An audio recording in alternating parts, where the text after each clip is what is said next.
کے سروں پر رکھ دے. اور بے شمار ایسے واقعات ہیں صحابہ کرام کے. ایک صحابی کہتے میں چھوٹا بچہ تھا اور کھیل رہا تھا مدینہ شریف کی گلی میں، رسول پاک گزرے، آپ نے میری رخسار پر ایسے ہاتھ رکھا. کہتے ایسے لگا جیسے برف کی ڈڑی ہوتی. اللہ اکبر.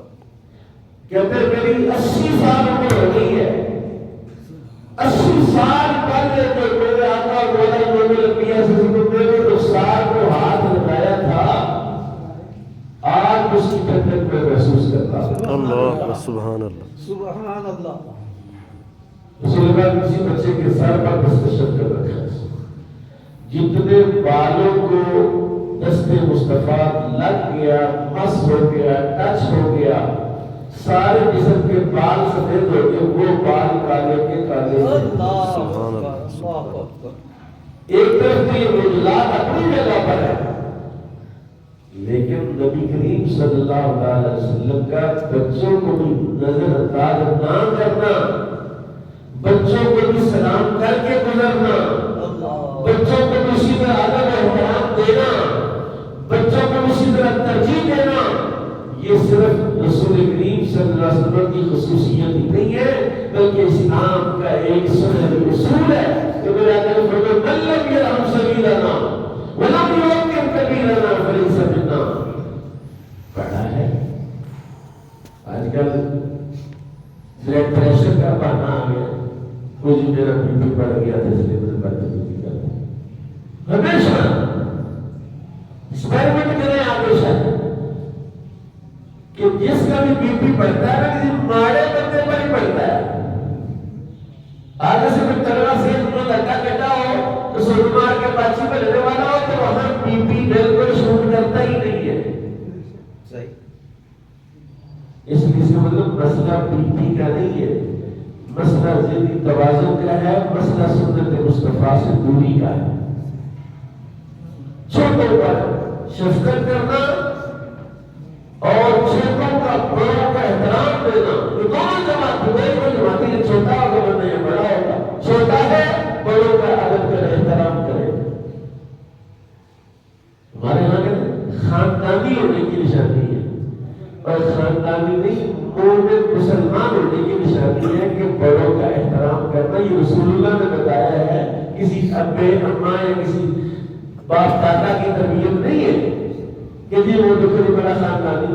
اس کا مطلب ہے اسلام کی جو تربیت ہے، اسلام کا جو سبق ہے، وہ اپنے سوال کی ترقی کرتا. اور پھر اس کا نقصان کیا ہے؟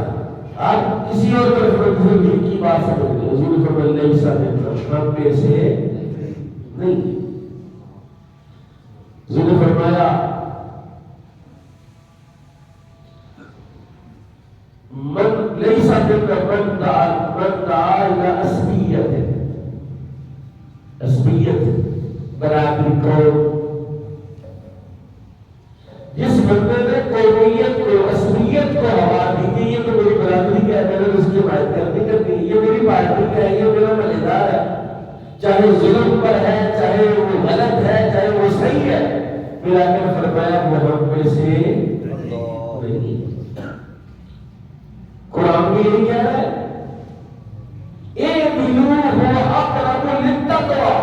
انصاف کرنا تمہاری ذمہ داری ہے. دیکھیں نا، ایک باپ ہے، اس کی 3-4 بچے ہیں، کوئی اس کو لاڈلا ہے، پیارا ہے، کوئی اس کا فرما بردار ہے، کوئی اس کا تابعدار ہے، کوئی اس کی خدمت کرتا ہے، کوئی نہیں کرتا. سنے بات کی خدمت میں بندہ ہے، اس نے کہا حضور ذرا آپ کا وقت چاہیے. کیا کرتے ہیں حضور؟ میں نے اپنے ایک بیٹے کو نا باغ دینا ہے کہ میں چاہتا ہوں کہ آپ تشریف لائیں، آپ کے دست مبارک سے اس باغ کی چابی اس کو عطا کی جائے. اور آپ نے فرمایا تیرے اور بھی بچے ہیں؟ اس نے کہا جی ہے. فرمایا ان کو بھی باغ دے رہا ہے؟ کہا نہیں.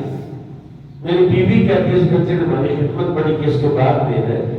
میرے آقا نے فرمایا میں ظلم پر گواہ نہیں بنتا.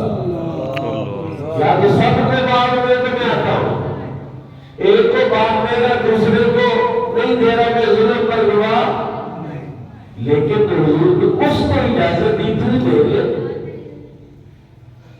تو دے دے، دے دے مالک جو ہے، جس کو چاہے چیز دے دے، جس کو چاہے نہ دے۔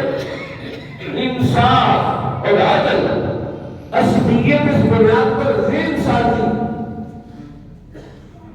برادری کا عصبیت ہے، زبان کی عصبیت ہے، پنجابی، پشتو اور پتہ نہیں کیا کچھ،